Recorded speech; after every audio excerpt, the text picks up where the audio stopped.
screen and get to see more people. La, la, la, la, la. Okay, so let us get started here with our first with our first session on generally the idea of poverty and the notions of poverty out there. The reason for this is because there is a dominant idea around poverty, that everybody defaults to. But then increasingly, right from the level of the international big players to the grassroots level, there is a recognition that poverty is not about lack of money. So today we are going to be looking at poverty beyond money. And this work is actually steeped in research that I did at the CPI 5 years ago, 4 or 5 years ago. And my experience is that it has very deep resonance anytime it is presented. The last time I presented this was at the Alberta College of Social Workers conference, and the resonance was just so great. But the problem is that we are working with a system that doesn't recognize this expanded view of poverty. And so people are falling through the cracks because of the limited idea that we have about poverty and that we use to work around poverty. The flip side of that is, of course, well-being. So when we are talking poverty, at the back of your mind, be thinking well-being as well, because you want to have that strength-based approach to all that we are doing. So like I said, in case I'll just be giving you hints as to what's in the chat, if there's anything in the chat, and you just report it back. And then for the facilitators, just take notes when the big group is talking, or I have like question kind of peppered through. Anytime there are a discussion going on, it would be very great if we could get that feedback all recorded. Just before I again start, I just want to remind all of us, especially the youth, that everything you say here potentially gets into our toolkit, and you'll be getting credit for that. So it is not just an idea you throw out into the wind and that is about it. You are going to be getting credit for it. So keep that at the back of your mind. It is part of the cultural capital building we've been talking about all along. So just before we start, the right thing to do, especially as we are wanting to talk about racism and anti-racism, is to acknowledge the land on which we are working and we play here, and we were welcome here pretty much everyone. So we just want to acknowledge that we are on the traditional territories of the let me move this thing out of my way, 57 region in southern Alberta, and that includes the Blackfoot Confederacy, as well as the Twisina Nation, the Stoney Nakoda, including the Chiniki, Bestford, and Wesley First Nations. And we do recognize that we are also on the Métis Region 3 nation of Alberta. So I always want to emphasize that for me, it is not just a place where I am living and working, but then we play as well. And even though we are doing a course, a workshop, whatever you want to call it, recognize that we also want to have fun. So we are learning, but then we are also playing. So just feel free. The other thing that I'd want to talk about before we get into the details are things that are going to set the tone for our conversation. And as you can see over here, we want to make sure that we have a safe space. We do recognize there are people on this call on different levels on the age spectrum, different levels on the professional spectrum. We are from different places. We want everyone to feel welcome, comfortable, and not feel like your voice does not matter over here. That is what we mean by having a safe space.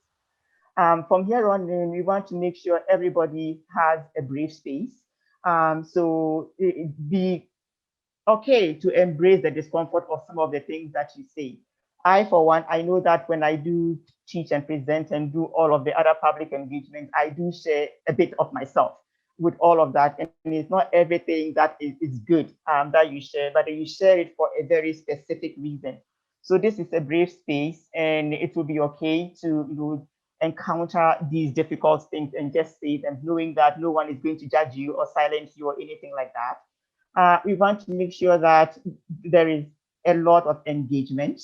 So especially for students here in the class, and there's just the same 5 people all the time speaking up, we want to make sure everybody's view is included in these sessions, I should say, not just this one. because my view is that anytime we are encountering new information, new content, there is nobody that comes and they are completely clueless. Everybody comes with some information, and then we structure and build on that. So this is the time to structure and build your views. Even if you think your idea is quote unquote dumb, say it. This is a safe space and it's a brave space. The other thing I want to say is that one of my big practices is, let's say I call you to say something and you really don't have anything to say. Our get out card is pass. And when you pass, no one is going to judge you. We just know at this point in time, you don't have an opinion on this or you don't want to share an opinion on that, and we can continue. So we take out the awkwardness of, oh my God, I'm on the spot and I have to say something. Even if you begin making your point and you lose your train of thought, just go back to the word pass. And then, we just move on, and there is nothing awkward going on in there. Very importantly, I want to stress the importance of confidentiality. So there are things that might be said here today throughout our whole project that you'd hear about people, places, things.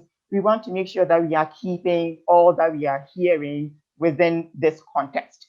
When I say unless permitted, it is only when the person gives you permission to talk about this elsewhere. If not, that is not our role. So we might share it over here, but then don't text the person later on and go, oh my God, that was so something, whatever you said. Can I hear some more? That is not professional, and it's not just okay. So unless you really have reason to, maybe a fellow picks it up with you after the class, you can join in, but we want to make sure that we are not tackling and spreading people's life and experiences to other people that are not within our project. Like I said, we want everyone to feel welcome over here, feel that we are building a community. We started having these conversations back in, I don't know, August or so. It's been a long time, and there are already connections that have been made. By the time this class is over, and by the time the whole project is over, we want to feel like we are a community and we all have a reason to belong in it. And it is a respecting of ideas that allows us to feel that we are part of this community. As we go along, if you have any questions, just let me know that you have a question. And if I am missing it, just begin to speak and I'll hear you and then I'll stop. So you can make a question or make your comment as we go along. Don't wait until there is a question time, because there is none. And sometimes when you seize the moment, that is when it is most effective.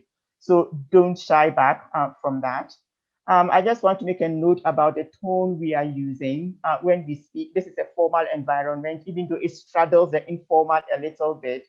So we want to make sure that we are not, swearing or saying things that just kind of taint the environment, or that would come across the wrong way to people that are listening to us. We know people have gotten in trouble because of the tone of voice that we use when we are making our point. So we might have good points, but then if our tone is off, then it might just rub people the wrong way, and we wouldn't be making the impact that we need. This is a skill that we all need as people just walking around in society. So it is not just for here per se, but we can practice it anywhere. I just want to open a discussion around social media. And actually, let me put you on the spot on this one. What is your policy on posting on social media? We have a team that is comprised of interns. And sorry, my video isn't working. I'm not just turning it off to be annoying, just saying that. But we have a team of youth or interns that are responsible for posting on social media. So Nikita, she was the one that joined the meeting for a minute. She's one of the SOS Congo founders, and she's kind of in charge of that. So yeah, I don't know that we have a formal process. Okay. Am I right in thinking, are you asking, let's say, for example, if one of the youth wanted to say, oh, participating in this, is that what you're asking about specifically? Or let's say, yes. So Facebook, Instagram, Twitter, I don't know, all of those things. Are there boundaries around that? Just maybe for intellectual property reasons, or just for protecting who is in the conversation reason? Do we want to have a space? I don't know what your boundaries are. So again, Okay, I see. We don't necessarily, I mean, we use WhatsApp. We communicate in a group on WhatsApp. We a little bit of like Instagram messaging, but not much. So only like if, about something that just kind of to make it easier. But if that person I'm talking to on Instagram, I usually will also have them as a contact on WhatsApp. So I mean, primarily in terms yeah. of social media, that's the platform that we use. Okay. Well, actually, and this is my bad. I think we should have discussed it like way earlier. It was just as I was writing today, it occurred to me, oh my God, we haven't talked about social media. So I know I've kind of sprung it on all of us, but it's something we should be thinking about, especially as we are, in a formal, course and we are wanting to build a toolkit out of that. We might want to be a little bit more circumspect about the building. But if you just say, I am attending this thing over here and just give information on the level one, maybe I don't see why you cannot like tweet out that you are doing this or post on LinkedIn that you are doing this, but then maybe details we might want to hold back on just because we don't know, what we might be getting into when it involves other professionals. So something like that. We can flesh this out as we go along. So for the youth and pretty much anyone else, is there anything you want us to record in terms of the setting the tone so we know that we are starting on a good footing?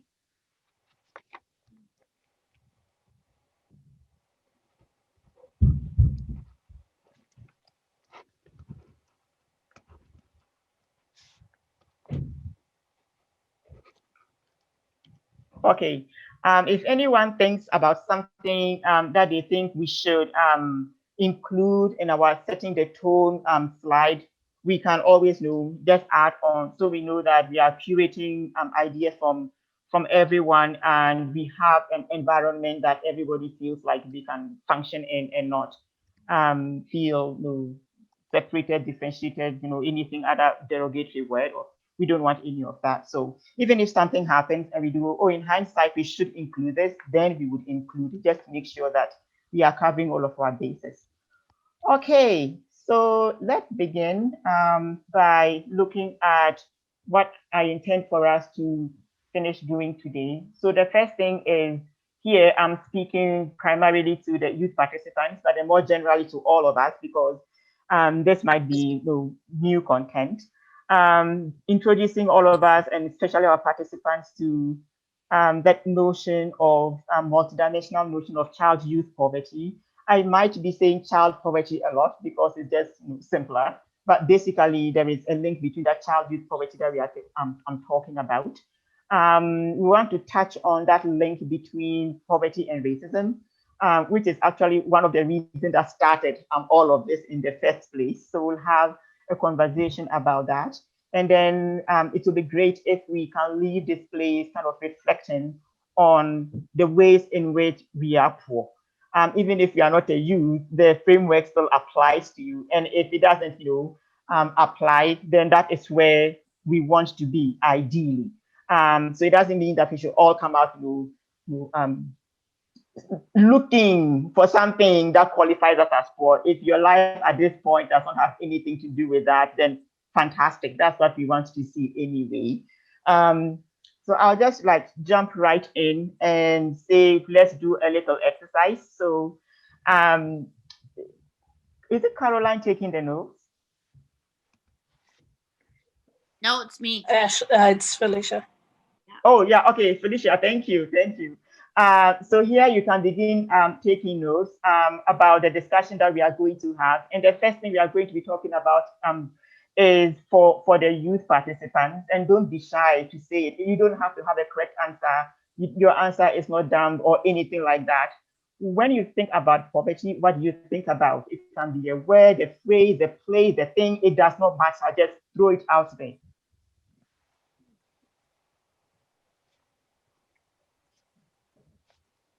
When we think about poverty, think about like third world countries, Okay. instability. I would say um,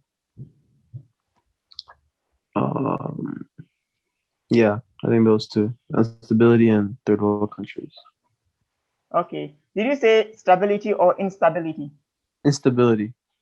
Instability. Okay, thank you.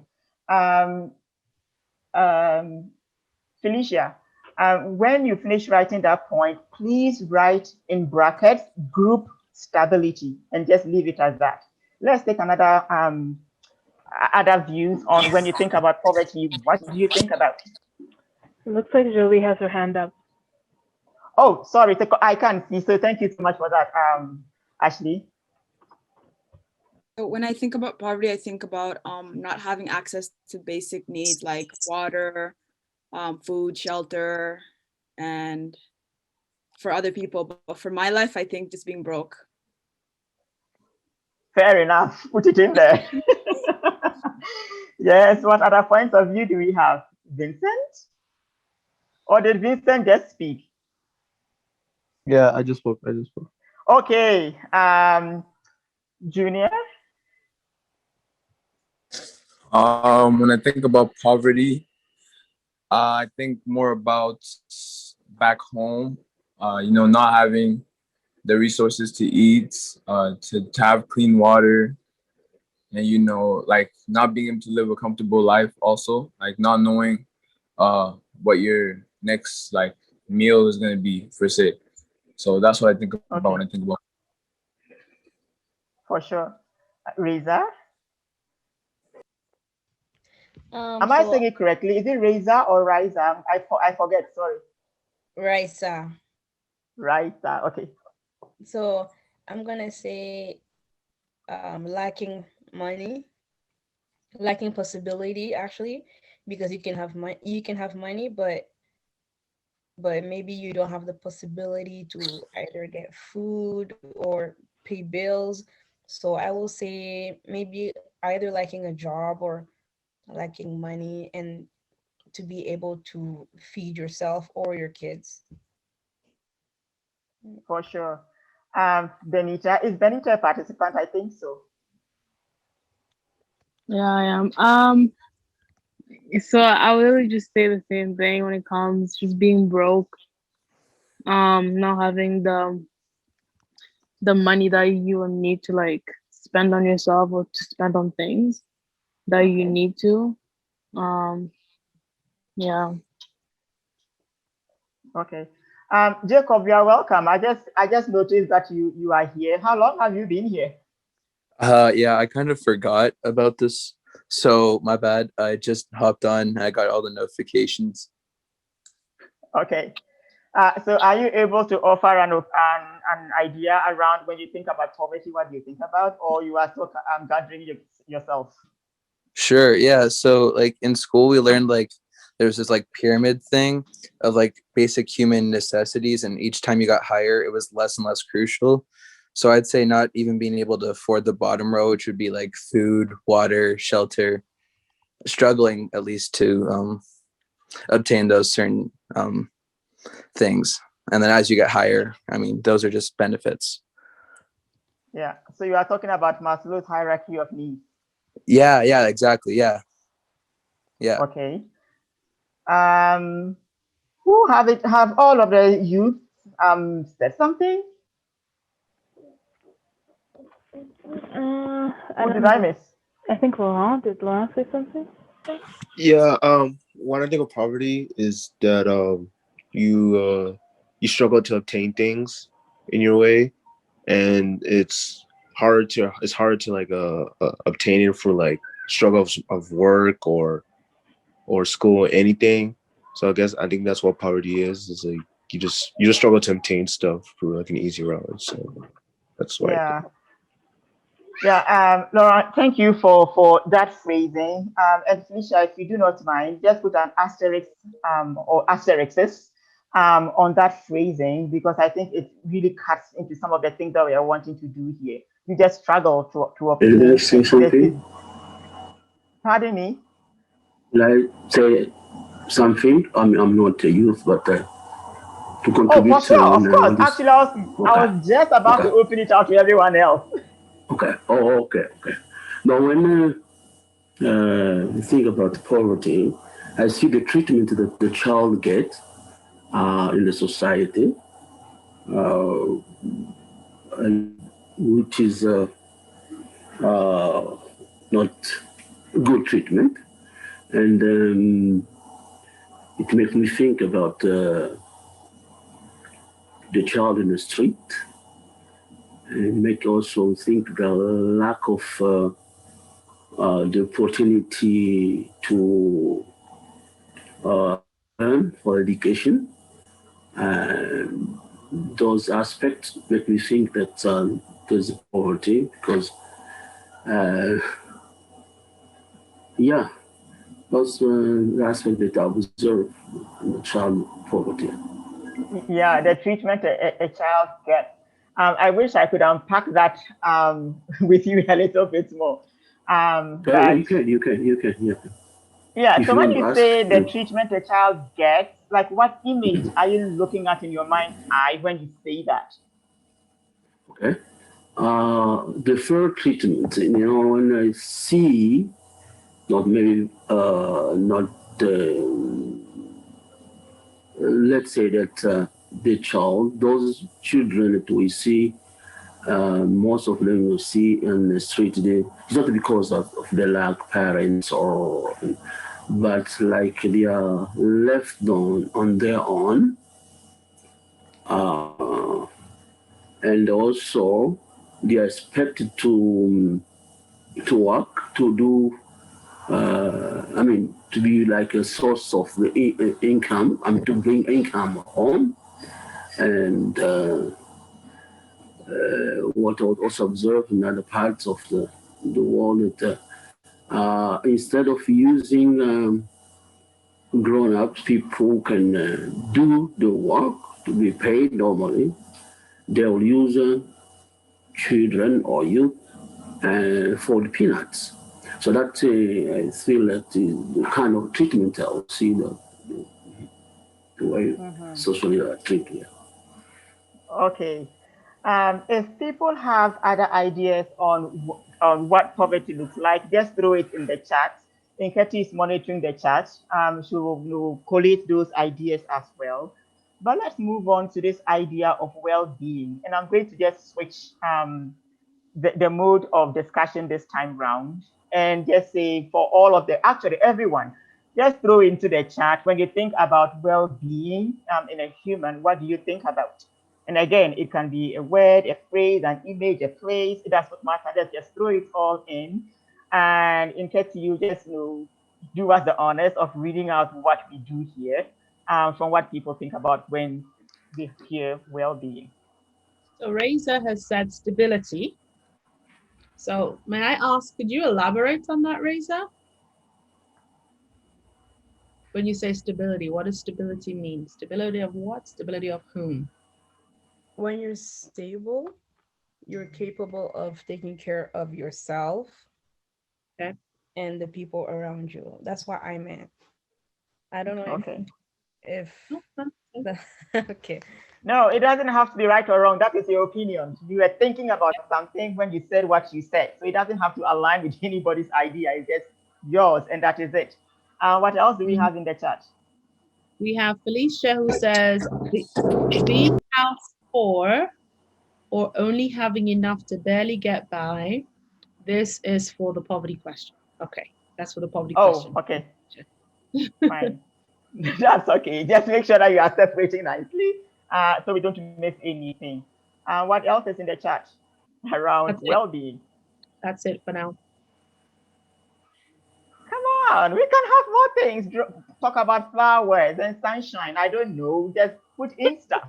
Um, well-being would be like strong relationships, like friends, family, and like having a stable job and things like that. Okay. Whose And voice did we just hear? so, oh, I don't know. Vincent. Okay, Vincent. thank you. Yeah. Okay.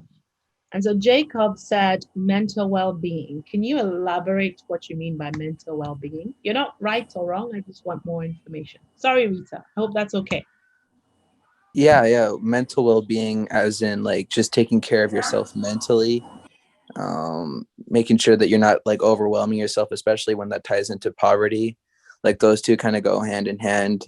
That'd be very stressful, especially if like you have a family, like these things start to pile on top of each other. So just trying to make sure that your head's in a good place.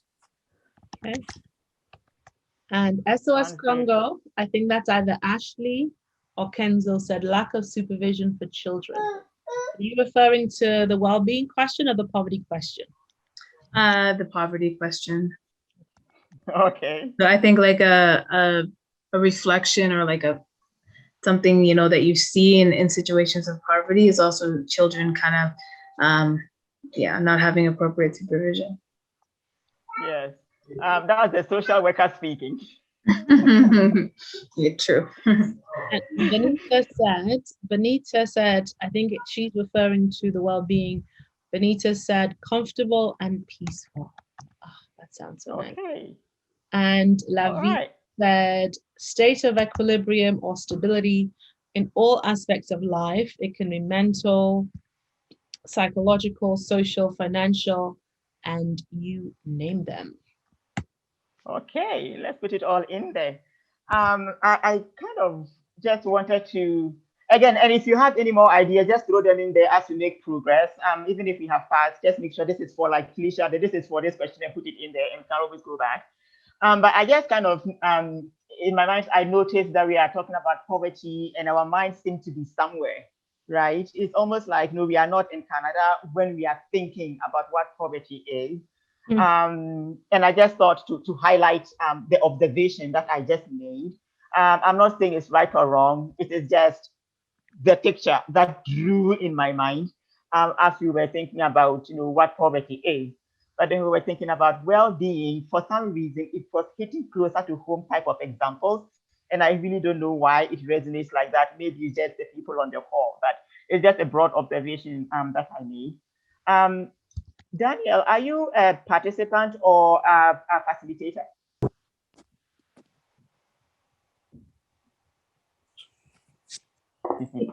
He's a facilitator. Okay, because that's fine. Okay, I think I thought I was remembering correctly or wrongly. Okay, so let's move on and talk about this long sentence over here. I'm trying to be, you know, use, you know, as accessible language as possible. And if you're not understanding, no shy, just go, hey, seriously, this is all over the top of my head, and I'll dial back a little bit for the younger ones. But this is the official definition for poverty in Canada. Prior to 2015-16, there was none. So if you wanted a definition for poverty, you just had to go, oh, really? Okay, lack of money. And that is what everyone had been using. And for all of the professionals in here, maybe some of the older people in university and that kind of thing, you would have heard about the LICO and the LIM and the MBM, all those kinds of things. I'm just throwing these acronyms out. You don't have to know about them, but they all were tied to money until this definition was made. And the only reason I am using it is to want to draw our attention to the fact that we do have this definition over here, but then two, to focus our attention on what I have highlighted, that capacity to integrate and participate in your society. I think that for our group of people over here, that is what might have the most resonance. To what extent do you think you are participating in this society? So I just have put it in there as a two on this, where two on this is you don't have to offer an opinion on it right now, but it is something you just want to tuck into the back of your mind and think about. In Canada, they say that if a person is deprived of resources, choices, needs necessary to acquire a certain standard of living and cannot participate in their society, then they are poor. As a racialized youth, as anybody, to what extent am I able to participate in the society? What I want us to do with this two on this is for every youth on the call, and essentially for everyone, if for non-youth, if you want to participate, just write down right now on your scale of 1 to 10, where 10 is excellent participation, where you belong. So 1 would be at all. I have no idea when it comes to identity participation in the society. 10 is I have no problems at all. and just leave that answer over there. What we are going to do with this one is to see how your answer changes as we go through all of the other modules that are coming down the road. So yeah, do you have any questions or comments on this before we continue?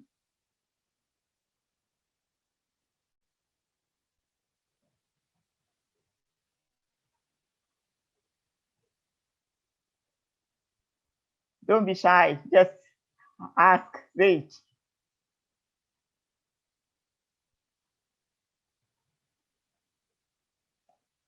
Okay. If I may ask, if I may ask, Yes. now we're talking about child, but like here, I heard you saying not child and youth. What's age you have in mind for people talking about? For child and youth, that is actually one of the biggest problems definitionally within the sector. So depending on the agency or depending on whatever is available, then they define child and youth. But off the top of my head, I'm looking at somebody who's about age 14, kind of topping out around 29, 30 thereabouts. That's my whole big picture idea. But then I'm sure Ashley and Felicia and co might have more specific ideas of what that means. So if you don't mind, Felicia, would you want to weigh in? When we say child or youth in your practice, what does that mean? Yeah, for me, because I work with teen moms, like I think of like child is like the toddlers, babies we work with, and youth would be like 12 to 17. Yes. Yes. And then for Ashley, oh, sorry, you have to speak. Okay, I'm done. For me, I think child and youth, anything under 18. That's really what I work with, but honestly, even a little bit higher, like into the 20, 22, 23 range is still, I still consider youth with my work. Yes. Lavi, what do you encounter? Interesting. I'm a little bit lost, but yeah, I think from differential psychology, youth is from 18 to 35. However, child is from from birth to 18. Yes. Yeah. So I think for me, the issue is like when it comes to child, there is quite a closer amount of consensus around what a child is. Youth is where it's just all over the place. Some go as high as 35, some will cut off at 24. And when we were doing this particular study, that is one of the biggest challenges that we had. When do we say a person is a youth and when are they not a youth anymore? We don't know that. My advice or my guidance would be for SOS Congo going forward to decide yourself based on who you are interacting with, what is a youth. As for children, it's fairly straightforward. But for youth, for us, who is a youth will be my middle ground as we go along. Is that okay? I know you were, I was calling you Papa. Is it Papa Mbemba or Papa Ndembe? Dembe. Papa Dembe. Dembe. Yes. Dembe. Okay, because I remember the Papa, I was just not remembering the rest. So Yeah, let I me like say to that call me out. Papa. Yeah. Yeah. Okay. That's Ike. Yeah. Yes. So for everyone, especially for the youth, if you have recorded your answer, just keep it and we will come back to it and just reflect on how your answer is changing in terms of how you feel you are participating. And the reason for this is because we are looking at a framework of racism and anti-racism. And so that is why I am picking on that particular aspect for us to kind of look at. Now, let us go on. Rita, may I ask, where would you like them to record their answers? Do you want them to keep it private, personal, or do they want them to put it in the chat? Personal. Okay. No, it's personal. Okay.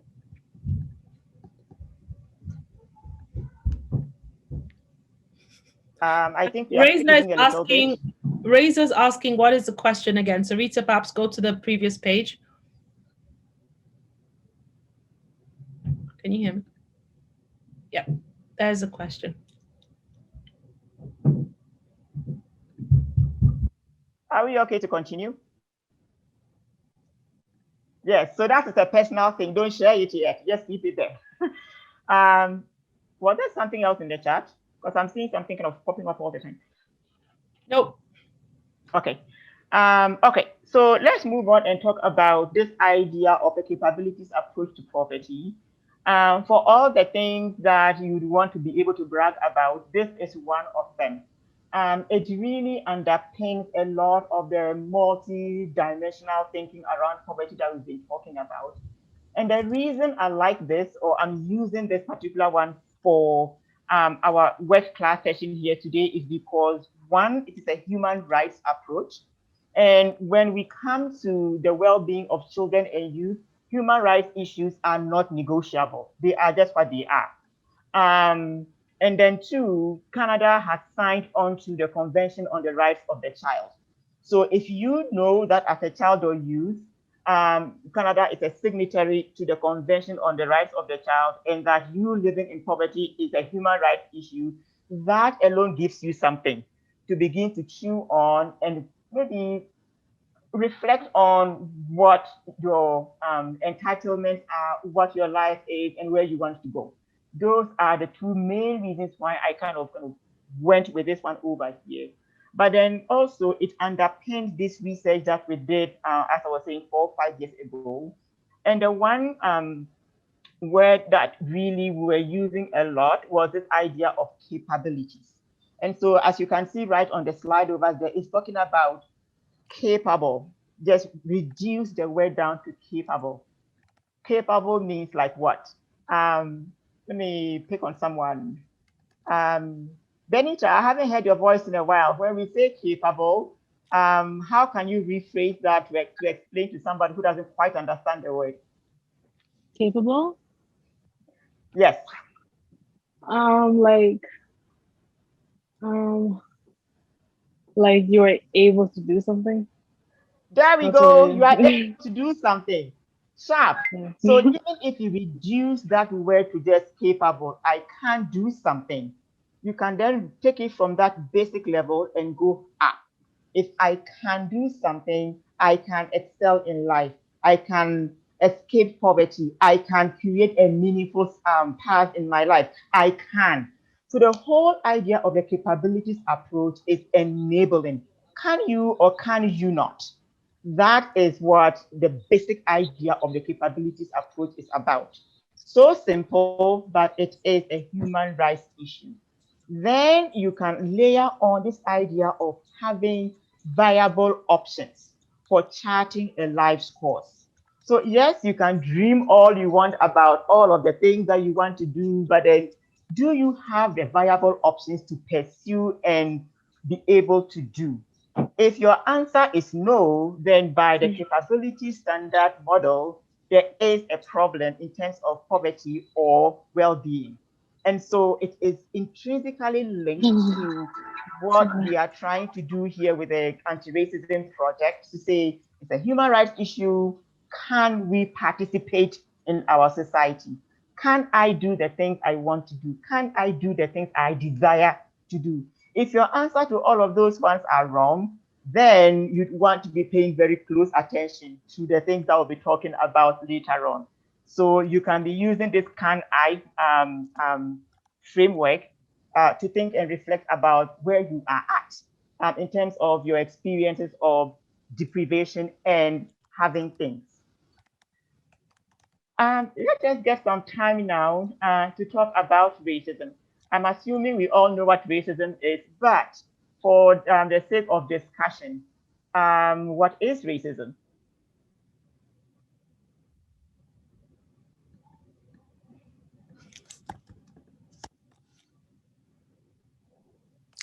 Isn't racism no, I'm not 100% sure here, but isn't it like discrimination or prejudice against a certain race based on your views on life?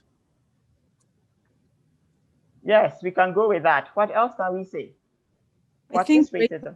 I think racism can be like So I think it, in a way that like the reason why it relates to poverty so much is because it can kind of make us, instead of enabling us to achieve what we want to achieve, it can kind of stop us from achieving our full potential, because it's like a barrier that Okay. can get, Jolie, if I may just interrupt you over there, you are putting the cart before the horse. What is racism? well, being discriminated against because of your race. Okay. That is something that we would encounter later on. So let's not belabor the point. But then I'm pretty sure Felicia has recorded, whatever we are talking about. It's not the main point today. The main point that I want to make with this thing here is to the point that Jolie you were making. So let me give you a chance to finish your point. That interplay between poverty and racism. So one, we know that when a person is racialized, any person, you don't have to be poor or rich or anything, the chance that you are going to experience racism is increased. We know that for a fact. If you are a person that is experiencing racism as you navigate through life, your chance of experiencing poverty similarly goes up. So that relationship, we know it is not contested anywhere. But like I said, I want to go back to Jolie and pick your brain on that. Why are these true? And you were talking about that already. So if you haven't lost your thought train, pick it up. On the relationship with poverty and racism, or just like what is racism in general? No, the relationship. It becomes a barrier to achieve what you want to achieve. So it becomes a barrier in achieving like economic stability,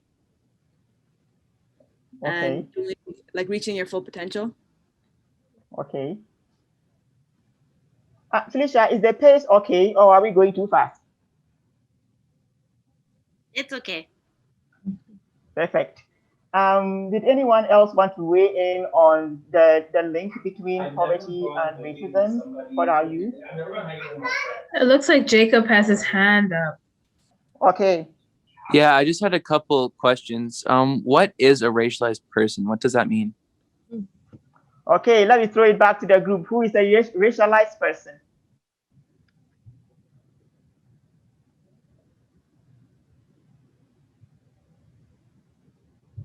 Is Ike on the call? No, he's not. Okay. Nketi, let me put you on the spot. What is a racialized person? Or who is a racialized person?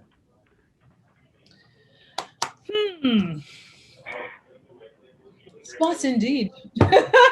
But my understanding of a racialized person will be somebody who, let's say, whose race has typically, let's say, is somebody who is a member of a particular race that has been discriminated against, faces a lot of prejudice, and there are systems in place that, let's say, disable or reduces their capacity or capability to navigate the system, unleash their potential of sorts. Okay. Any other ideas? Oh, sorry. I was just going to Yes, say, Ashley. like, isn't a racialized person just somebody who's not white? Okay. I don't know. Yes, but there's an interplay between the two. Being non-white and having the systems or maybe the odds stacked against you. Well, the criteria you can basically use. Navi, I can see your thought process. It flew away, but I was thinking that a racialized person is someone who is victim of racial treatment, in short. Mm-hmm. A victim of, you cut out a little bit, I didn't quite hear you. Someone who's victim of racial treatment. Oh, yes, so stereotypes and those kinds of things, yes. Jacob, are we helping you? Yeah, just one more question here, if you don't mind. So what is the actual correlation between a racialized person and experiencing racism? Because from what I understand, it kind of sounds like they're already experiencing racism. Is that right? Like they're already set up to experience racism before they have a chance to live their life, basically, right? Am I getting that? Yes, that's the point. Okay. Okay. Yes, so you are starting out on life with in life, well, like I said before, with the odds stacked against you, Right. and that, yes, and that is where you are coming from. I just wanted to make a small note on the question that you asked. There are pockets of indigenous people or First Nations people that push back on the idea of them being racialized. So when you use the word, just know that you have to be a little bit circumspect when you're around indigenous people, because some of them push back on the label racialized. So yeah, if you encounter it, it wouldn't be totally out of the left field. So let's go back to our idea of that link. So Jolie had said something about not having just not what oh Jolie, sorry, I forgot what you said. So it's just like what I said about the poverty and racism. Yeah.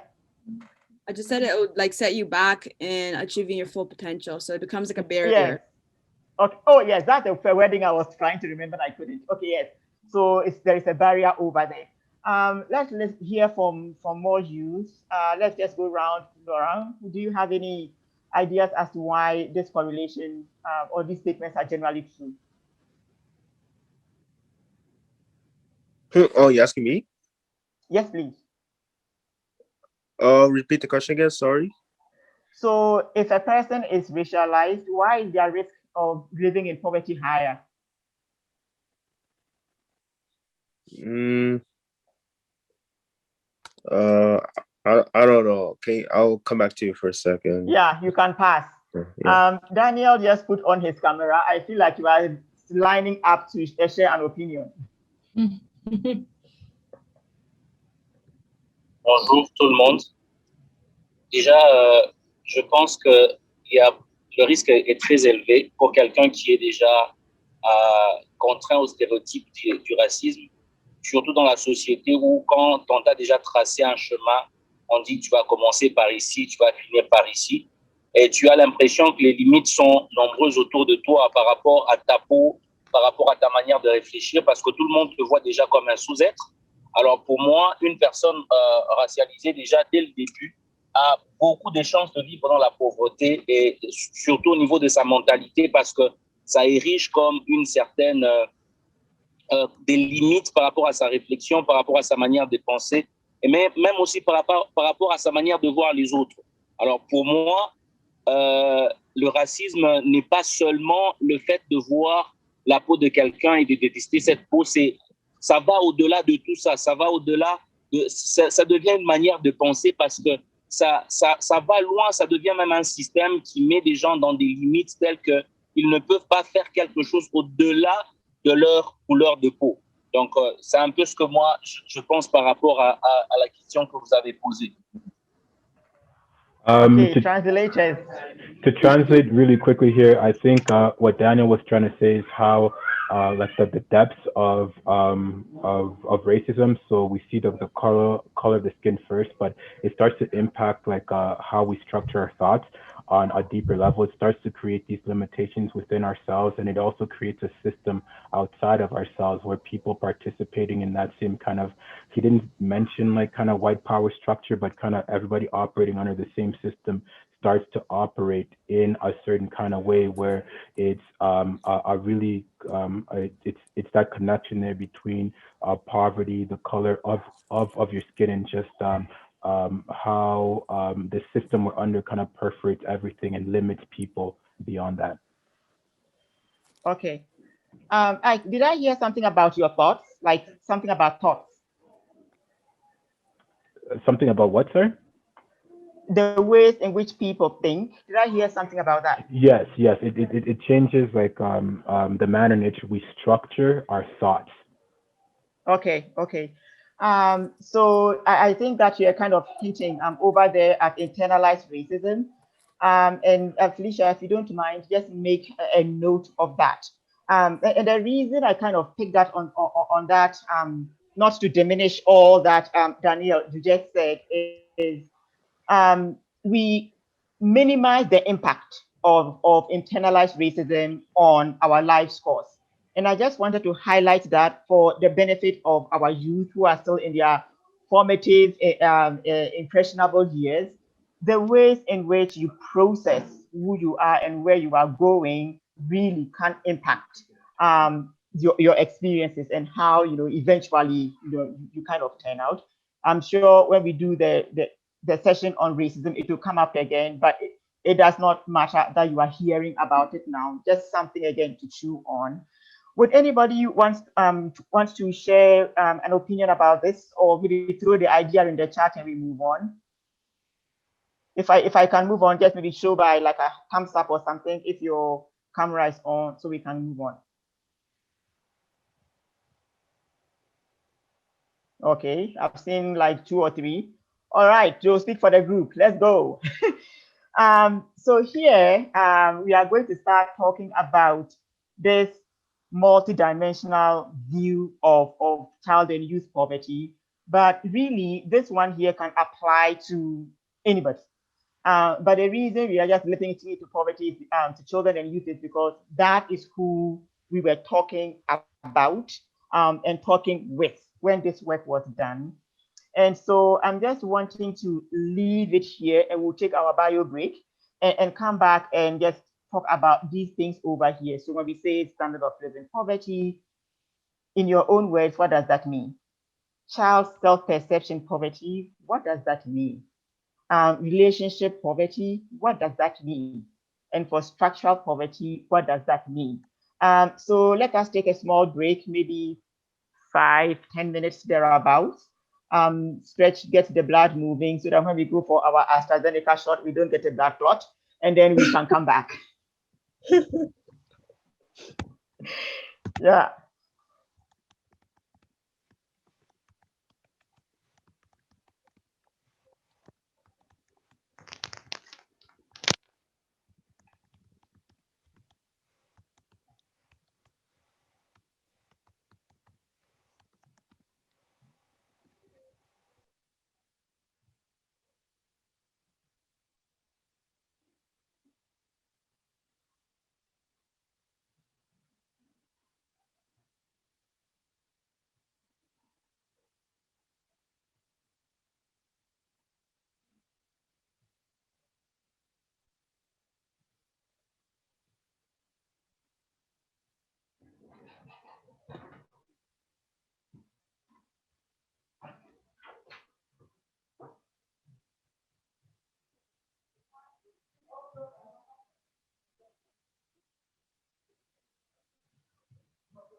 Beryl.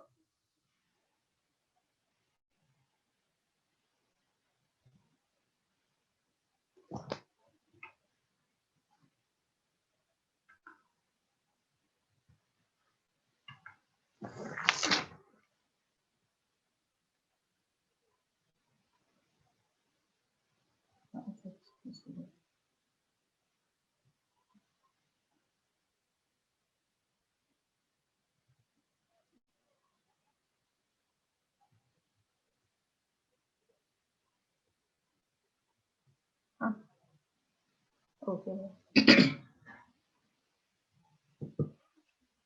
I saw your school calling me. Do you know why? Yeah. Yeah, Francis, like it was about 6 o'clock.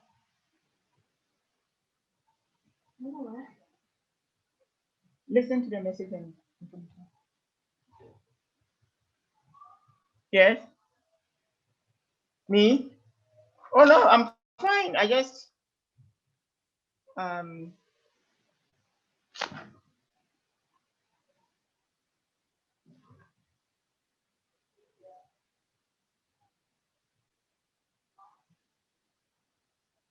no, I just was I'm wondering why Beryl School was calling me. That's all.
Hello?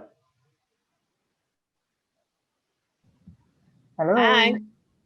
It's you. Could you please put in the chat that when people come, they should put on their camera so we know they are here. Okay.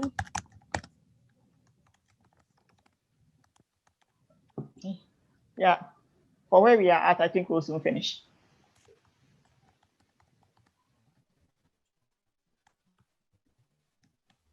Where are your kiddies? With their pups. Bonding time. Good for them. With their And here dad. I am. And I have banned the use of tablets. So in the evenings. And so I just went upstairs to check up on them and he looks like he's suffering. Sounds like an idea. They're not distracted with the tablets. No. Daniel didn't get a tablet until grade 6. Wow, that's good. But you know these kids nowadays. No, Maris doesn't have any technology. She doesn't. It's just the way we operate. That's good. That's Oh, good. yeah. When they start school, like they're not gonna have any technology when they start school, so they should enjoy it now. Yeah. For the next 3 months. Yeah, and they have like these games and things, and they'll play them. Well, weekdays, no. When it's like a Saturday, you can do a little bit of Nintendo, something like that. But then during the week, done. Mm-hmm. Yeah, the rhythm is set, so I don't even have to talk about it. It's just what it is. Mm-hmm. Yeah. Okay. People are beginning to come back. That is nice.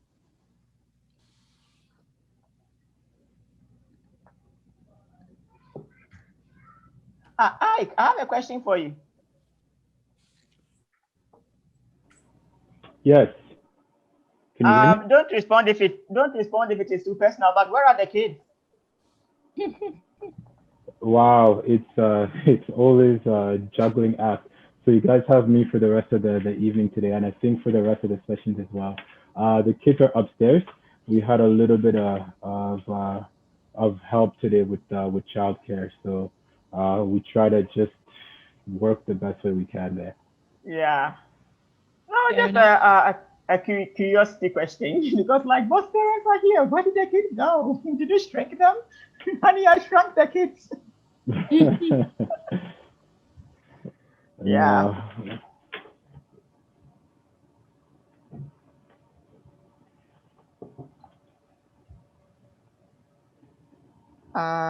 Okay. I'm just going to do like a call just to see who is here. Vincent, are you here? Yeah. Okay, Raisa? Rises, I think she's struggling to hear something. I'm not hearing anything. Riza, can you hear me now? She's here.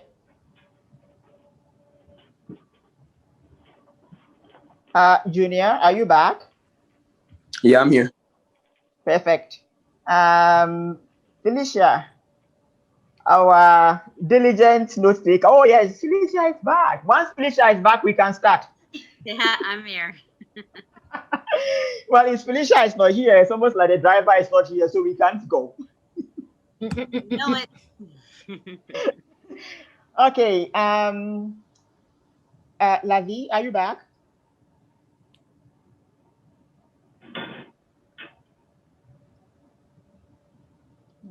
Okay. Yes. Lavi, Yes, I'm back. I was just going to say you are still getting your coffee. No, at this time. Okay, and okay, so is Daniel there? Yes. Perfect. So I feel like everyone is back, and oh, Lordy, Papa, Ike, help me, Papa Mbembe, Papa Mbembe. Dembe, I'm here. Mbembe. I like the name. I want to use it. Papa Mbembe. Okay. You like it? I like it a lot. Like, oh yeah, I wish I had a complete African name. Oh yes, like when I come across an African name, this falls to it. Papa Ndembe, does your name mean green onion? Ndembe said, Razor says that Ndembe is green onion in Lingala. And we want to make sure that we are not keeping. What is Lingala? Was somebody saying something? Raisa, that is you speak Kikongo, no? that's Or no, Kikongo. only Lingala? I do speak Lingala, but I speak mostly Congo. On the MB. Yeah, I think I froze. Are we back? Yeah. Can you hear me? Okay. All right. On the Mbe, MB. Mbe.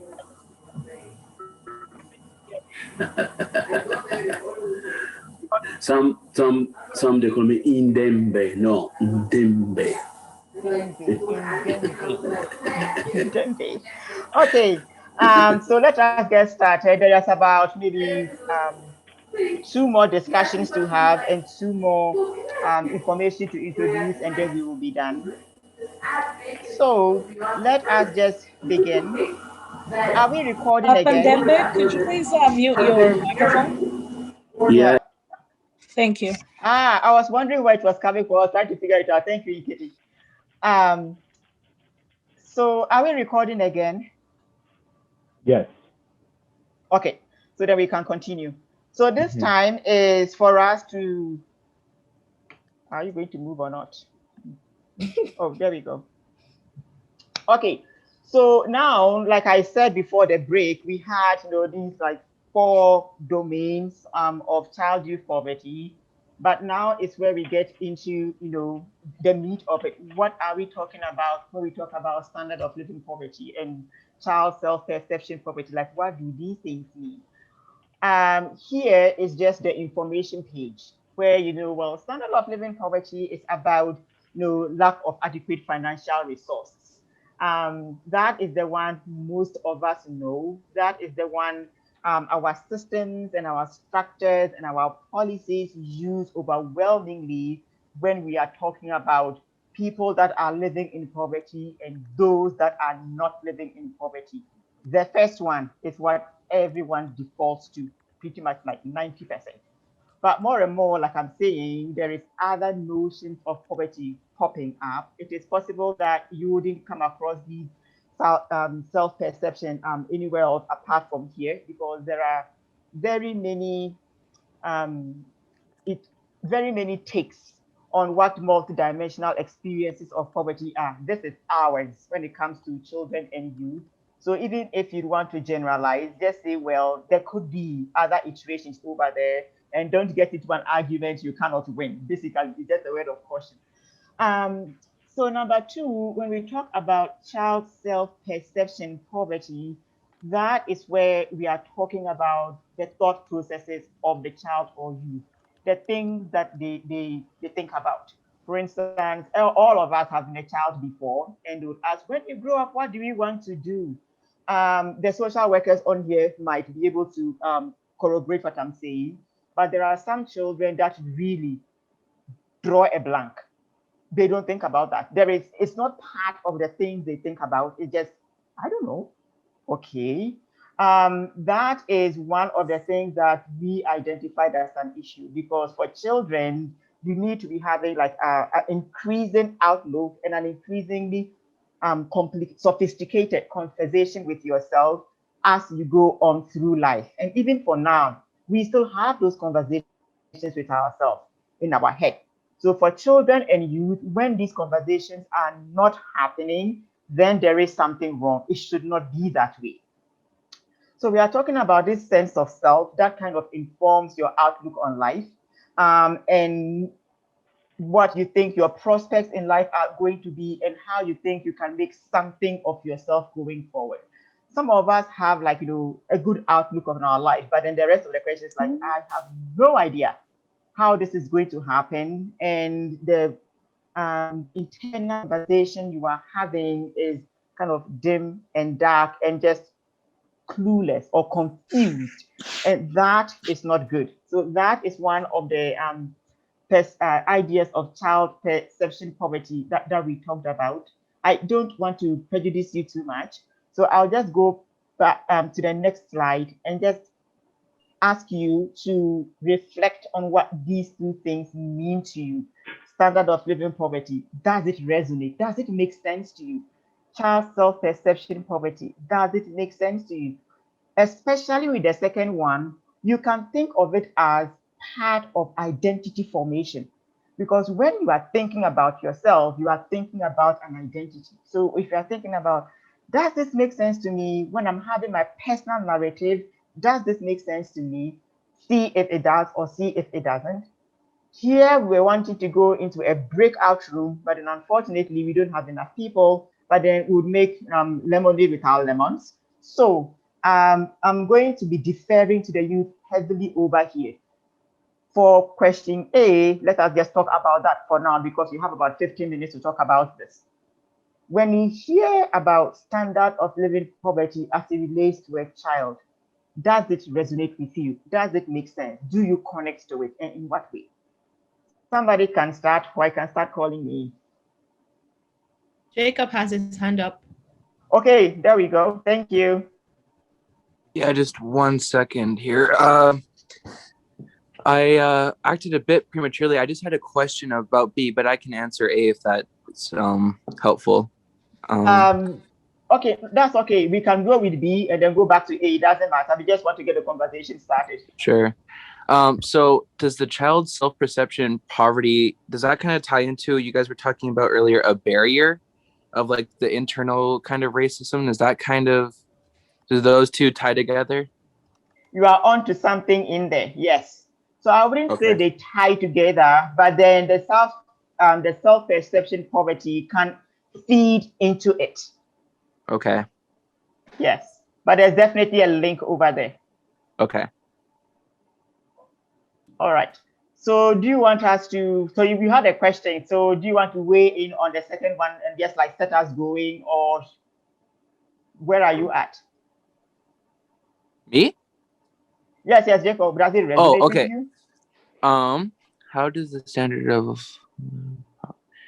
yeah, I think so. The standard of living, that's like how well you're living, correct? Like your basic necessities are met and then some on top of that? Yes. Okay, yeah. Okay, it resonates. Well, for who else does this resonate? And you can use an example to make your point as to why this makes sense to you or why it doesn't make sense to you.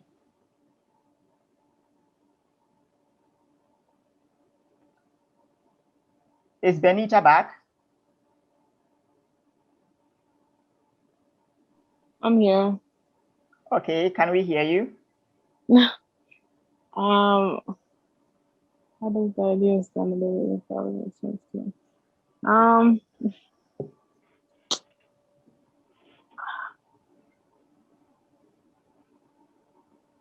Honestly, I don't know. Okay, that's fair. Jolie is right there. Yeah. I would connect these ideas together because, well, child self-perception of poverty is like how you, what you think is considered poor, right? And then standard of living poverty is based on like each country has their own standard of living poverty, and everyone has a different idea of what that means to them, I think. Based on the economy, the environment you're living in, the country, culture. Okay. So let me try to make a small distinction over here. Yes, they are connected. Actually, all of the dimensions that we are talking about are connected, because my philosophy is that a human being is not compartmentalized. A human being is interconnected. So it is just for argument's sake or for analysis sake, these things are kind of being presented as separate things, but in lived experience, they are interconnected. So that is a valid point. But the point with the self-perception, you can decide to reduce to the kinds of internal conversation the child or youth is having with themselves. So some of these things, they don't tell anyone. Some of it, maybe little hints of it might come up. Some of it could be limited, to be linked to standard of living poverty, and some of it could be like external to that. So the question I'm asking is, for instance, for yourself as youth growing up, do you think about what are you thinking about? What are the things you think about? And how do they kind of help you to kind of chart your path, maybe help you plan where you are going, maybe not plan where you are going? How does that influence your outlook on life? Those are the kind, so you can reflect on yourself to answer that question. Raisa, what are you thinking about? Does that resonate with you? What kind of conversations do you have with yourself?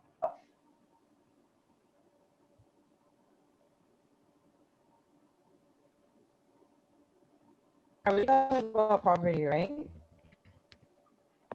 Pardon Hello? me? Hello? Are we talking about poverty, right? Yes, child self-perception poverty. Oh, child self-perception. I don't know what it means, but what Okay, I comes to think my mind, I am thinking of. Hello? Sorry, my yes. Wi-Fi is really bad. Hello? Can you type into the chat then? Yeah, so what I'm thinking is a child.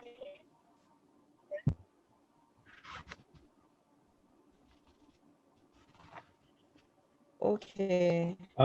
For Rita, can I maybe clarify for the group a little bit to see if we can connect with that second point a little bit closer? Is that okay?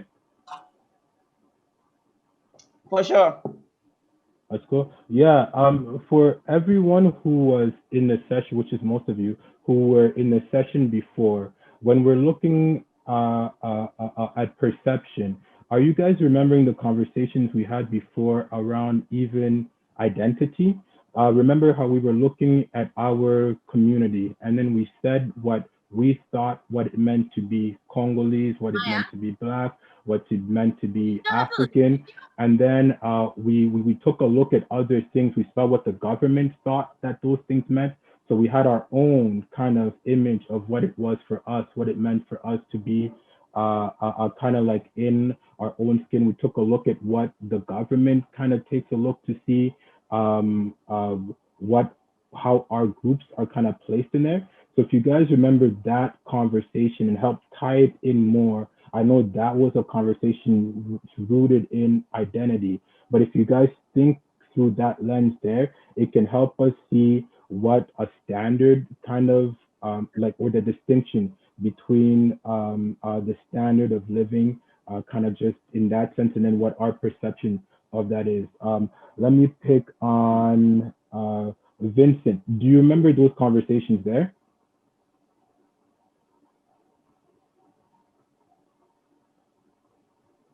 Is Vince around?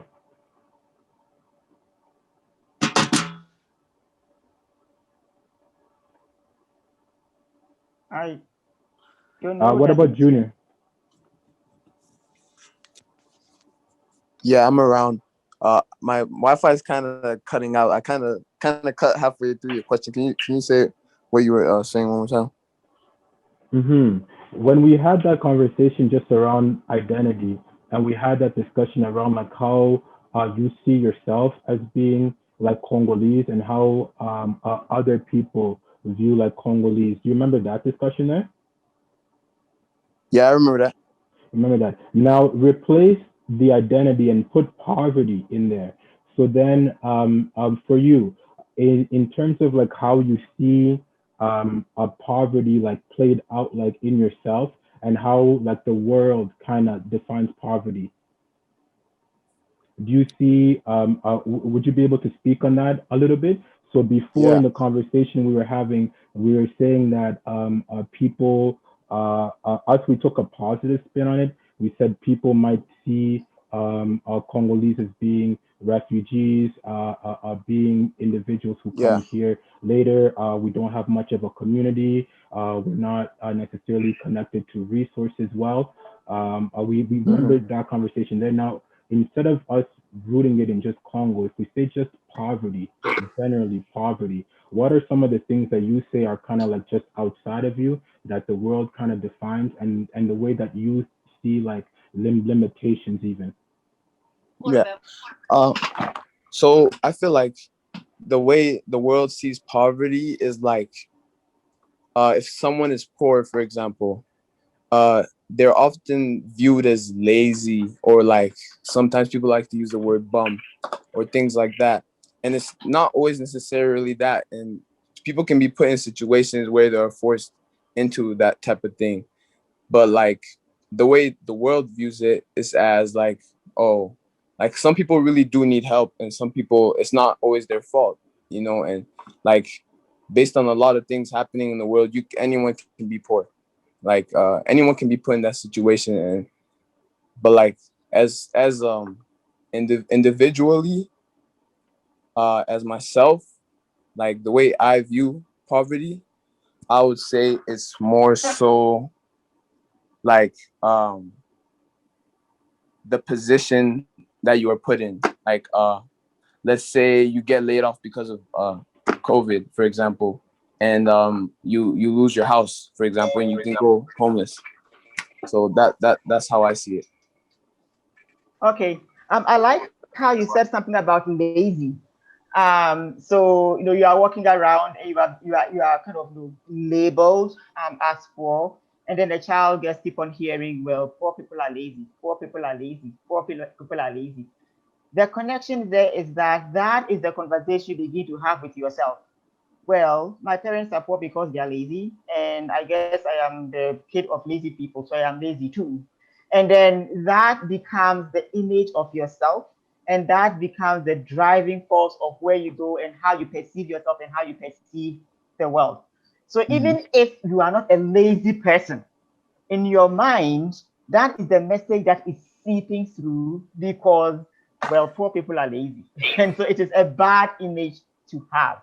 So the idea here is that if you are a child or youth and most of your conversations with yourself are negative or undermining your humanity, then we can be safely saying that there is a deprivation going on over there.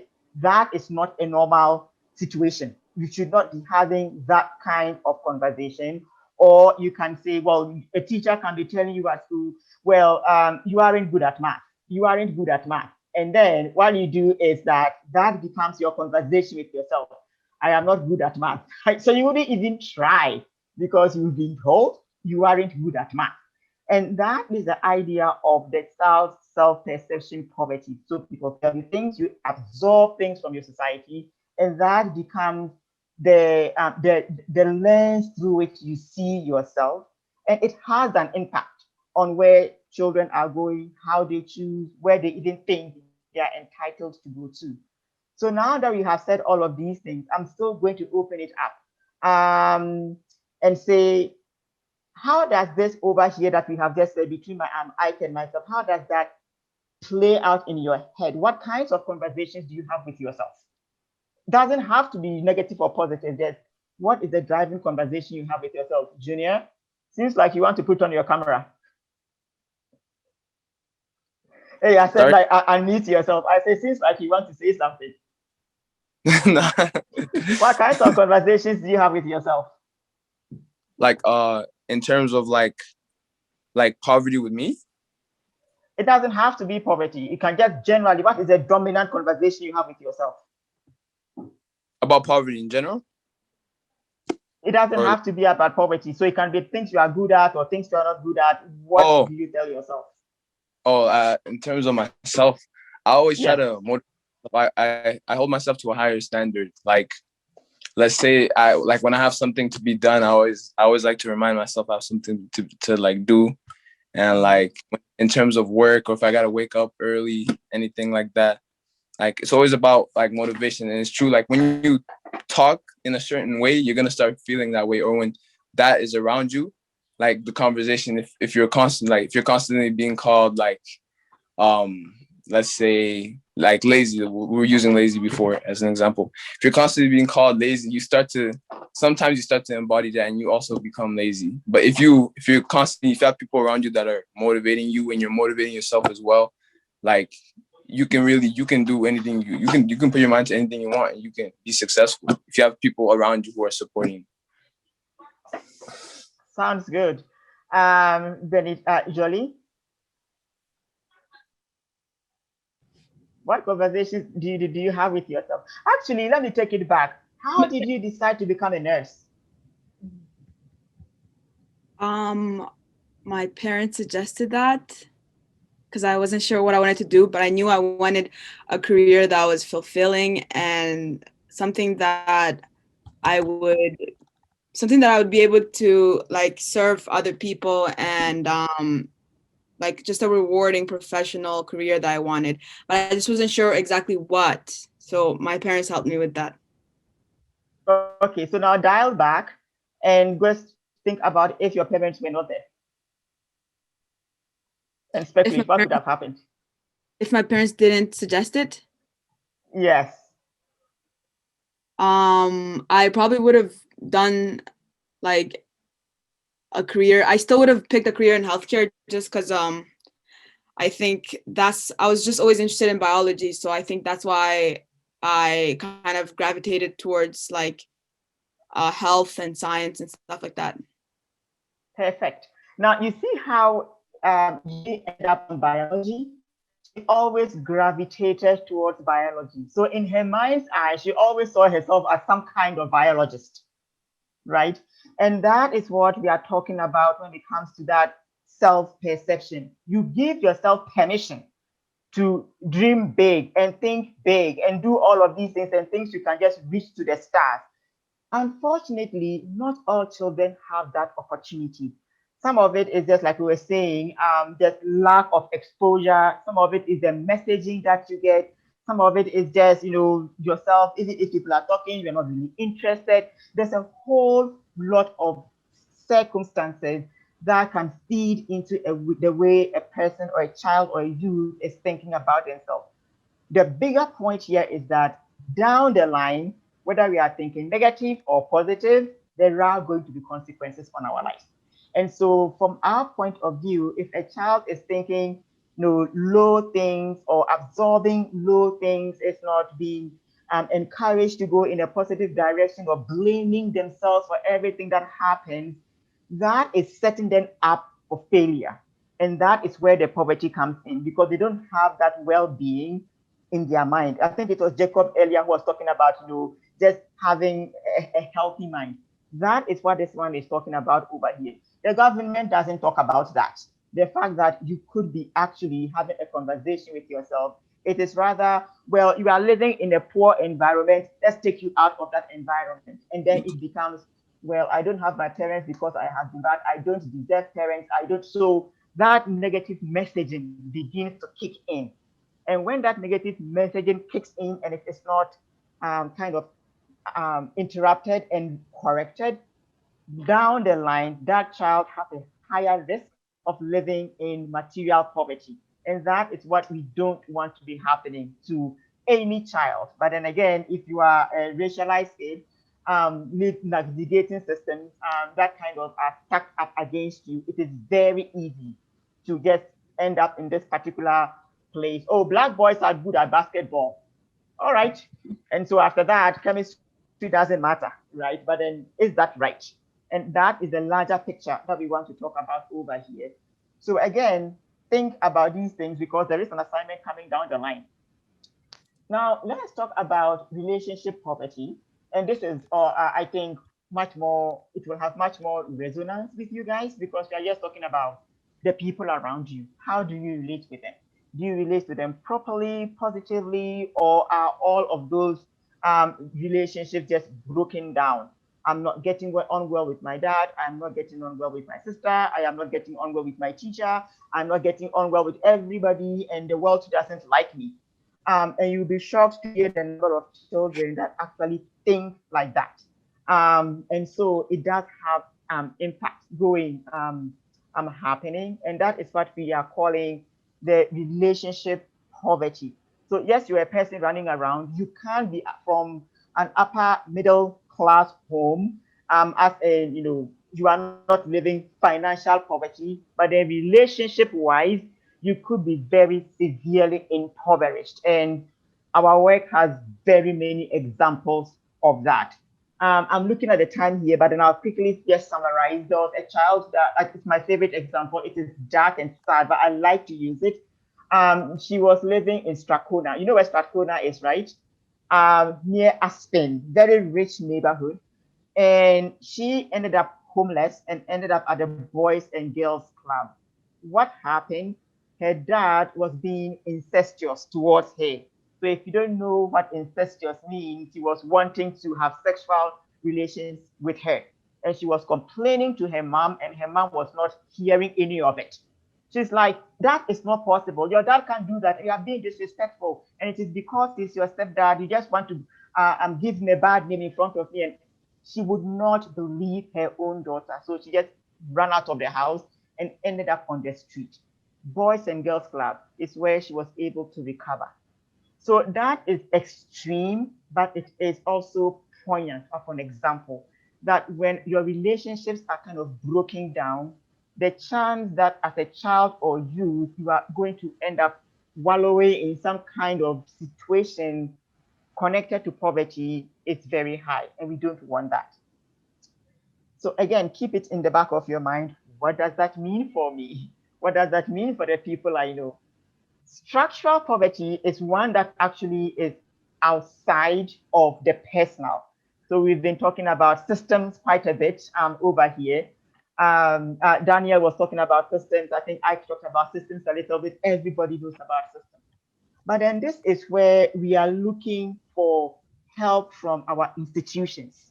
So healthcare system, educational system, transit system, some kind of help with legal aid, all of those things, but then we are not getting that help. Basically, the societal systems are dropping the ball on the children. And so you aren't able to thrive, you aren't able to get what you need to develop properly. Take note of this particular one over here, because as we progress in our project, we will be coming back to the ways in which our systems and structures are making our lives poor or poorer. So again, just think about it. Does this resonate with me? I'll go back to the next, I'll go forward to the next slide for us to have a discussion about that. But I just wanted to draw your attention to this word called functionings. And functionings is actually one of the ways that is associated with the capabilities idea of poverty. And when we are talking about functioning, we are talking about the desire to do and actually being able to do what you desire. Right. So when you are thinking about, like right now, we are having an online work class. Some people might desire to do this, and their mom will say, you are not going, hands down, situation ended.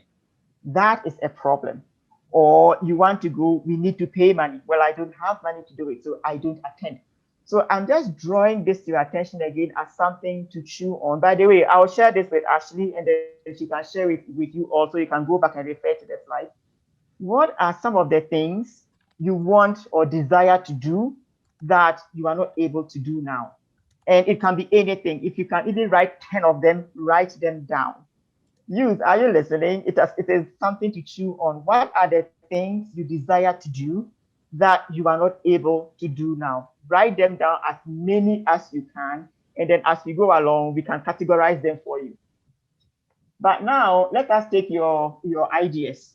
So for relationship capital poverty, look at your own life. You don't have to disclose any details, and you don't have to be negative. Does this resonate? When you hear something about relationship capital poverty, would you go, yeah, or that is just an idea that is kind of new agey? Where are you on that scale?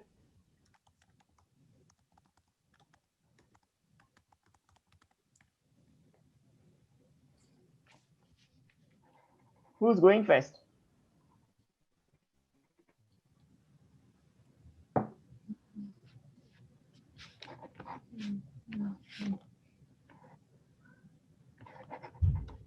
Oh, I think Daniel wants to say something.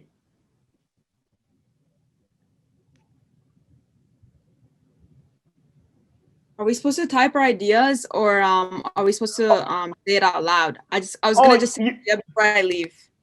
You can type them in the chat. Just type them, and in case you curate them, that's fine. Yeah, because I know it's like 7 o'clock. Even we have to wrap up. This is actually the last thing we are doing. Yeah. Yeah, so just type your ideas. And for the rest of us, just another 10 minutes or so will be done. Just one slide left.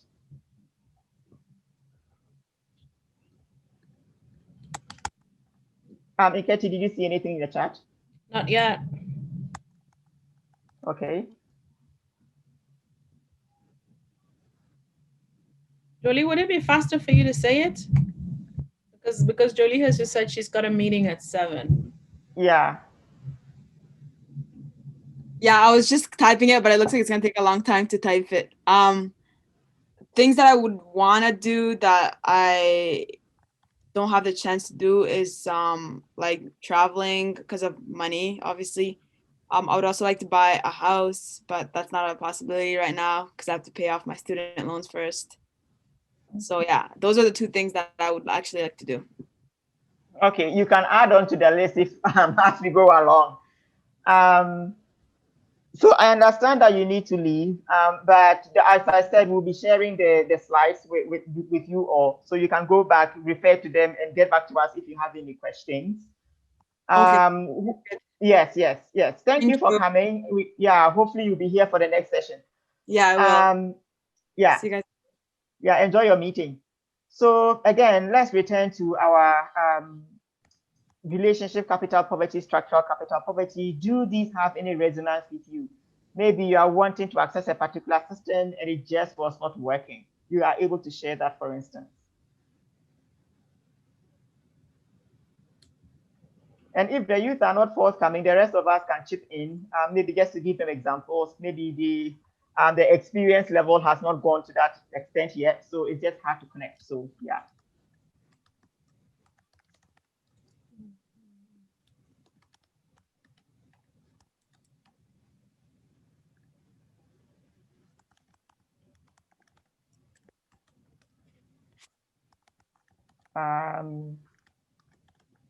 Could you want to lead us off with the structure bit?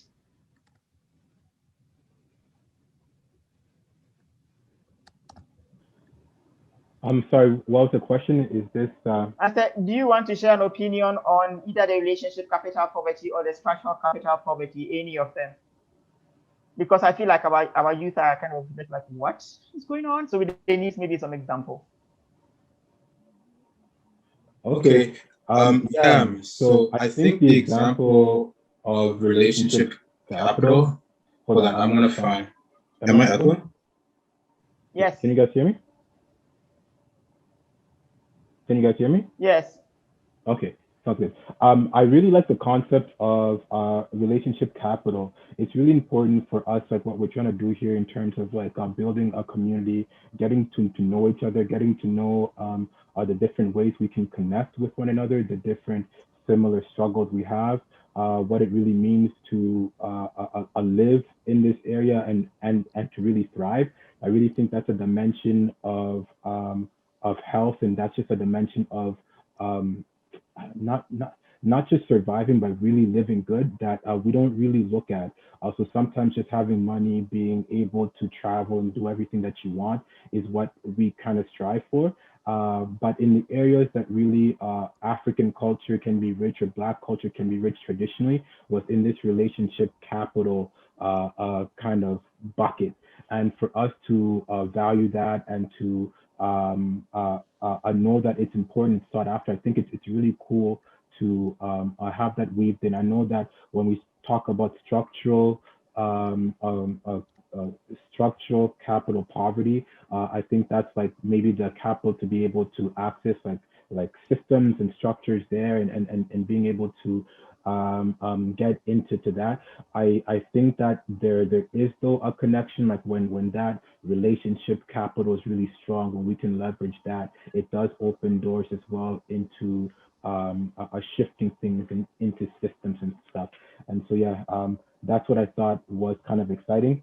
And maybe since I got tagged by Rita, I'm gonna tag Vincent, who was in the bathroom when I called him before. So I really want Vince's opinion about all these things. I know we're putting out a lot of buzzwords out there. These are all good things. I remember we were talking about our toolkit before, like our personal toolkit to work as community organizers. So just wanted to see from Vince, like, how do you see the interplay between relationship capital and structural capital, or the things we are talking about before, community and systems, or however you want to dice it? Actually, Vince, when you finish, tag someone else. All right, cool.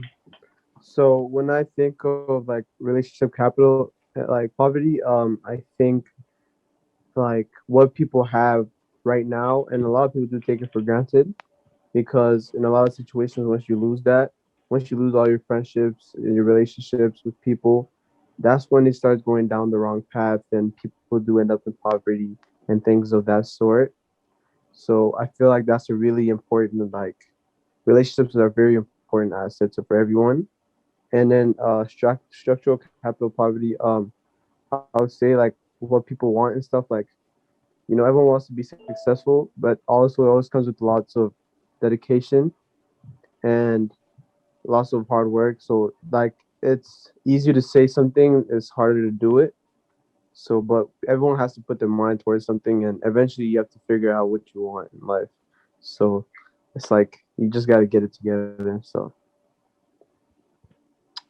and I'll text Um, could you tag Caroline? We haven't heard from Caroline all evening. My apologies, Caroline. it. I And can totally Cyril just tag Jacob? I saw Jacob's hand's been up for a little while there. I don't know if anybody noticed, but sorry. And I'll mute It's myself fine. after this. I had a question a long time ago. It's fine. I'm good. Are you sure? Yeah, I kind of Jacob, could forget you it put now. that? Yes, Caroline, could you please weigh in? I feel like I totally just went on my blind side, and I just feel bad that you haven't said anything. No, that's okay. It's a little late here. So the reason why I'm running, I would have stayed, but I just got a call from work. And so that's why I just said I had to run quickly. Possible COVID situation. So I'll Oh have to, no. yeah, give me a sec. Okay. Jacob, did your question come back to you? What was I talking about? Oh yeah, so these are all, from what I understand, and I'm just clarifying here, these are all factors that would contribute to poverty. That's correct? Yes. Like, these are all factors, but structural, that's the one that I didn't quite understand. Structural capital poverty, that's what I still don't understand that one. Okay. Yeah, I can try to unpack it for you. So I like the way you put it. I think are contributing factors to poverty. The only thing I would add in that is a multi-dimensional experience of poverty.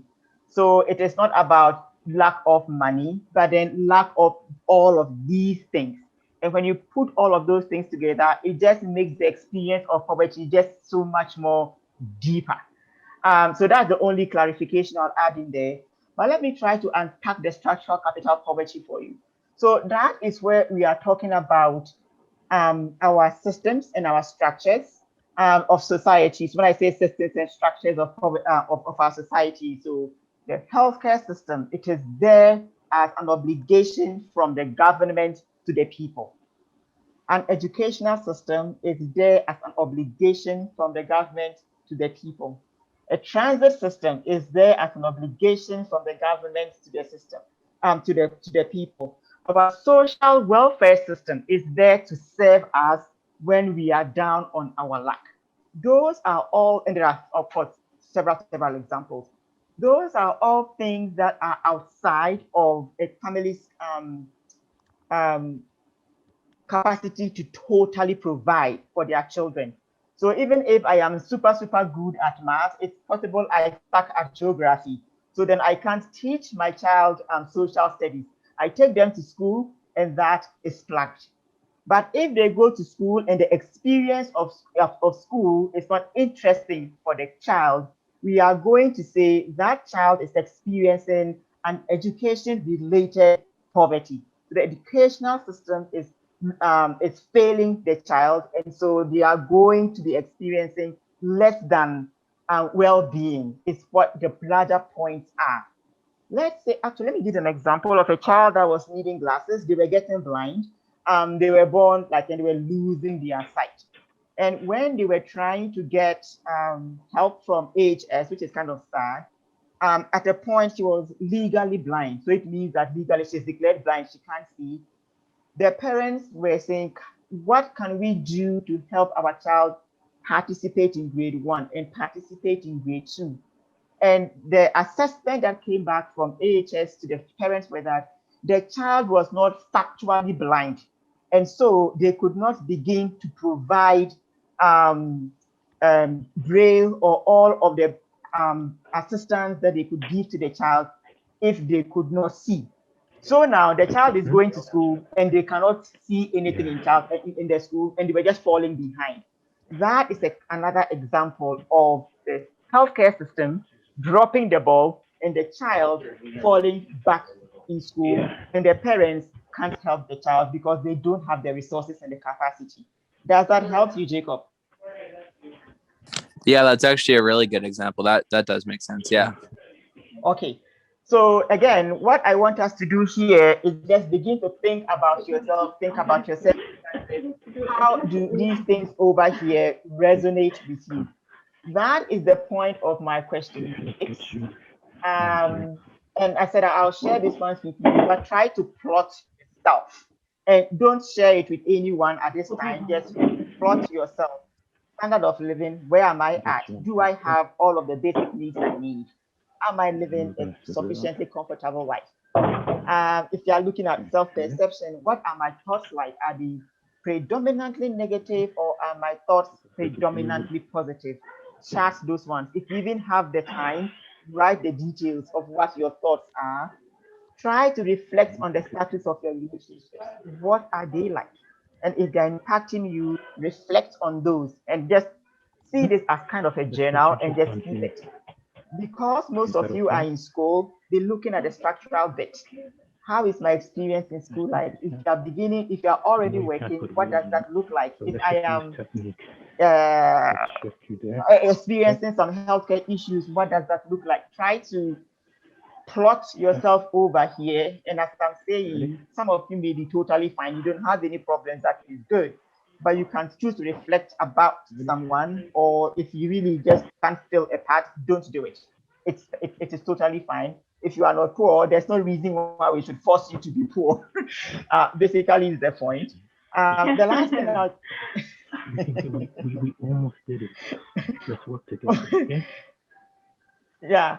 The last thing I just want to say is that you do have my email address, and you do have Nketi's email address. There are a whole lot of other people on the call with us.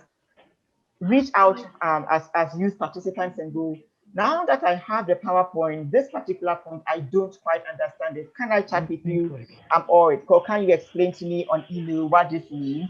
That is what these sessions are for. So even though we are concluding this, it is not the end of it. Let's continue the conversation.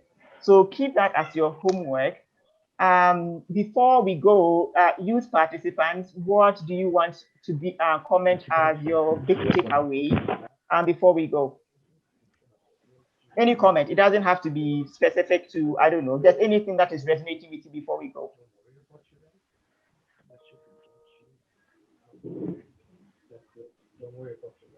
Yeah, I had no idea that structural poverty was such a thing, to be honest. I didn't realize that was a issue. So I thought that was pretty interesting to learn about. Okay.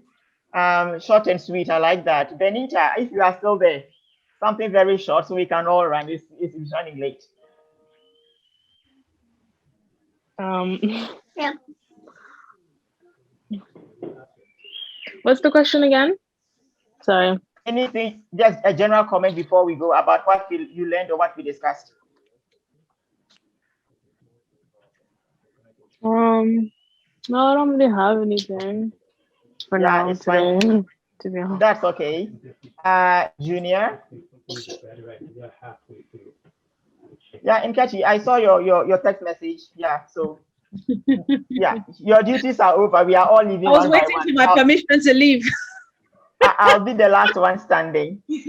All yeah, right. but Yeah. I'll collect the notes from you later on. Okay. Junior. I enjoyed how we explored the different dimensions of poverty and and how it can happen, and also the different should I say the different aspects of poverty and how you think of yourself as a person and how it can lead to that. Okay, sounds good. Who is there? Laura? Yeah.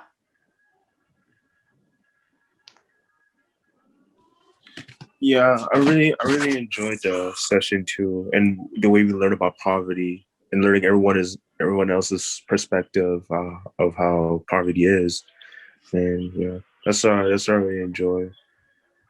I enjoy like the For overtake of sure. everything. Yeah.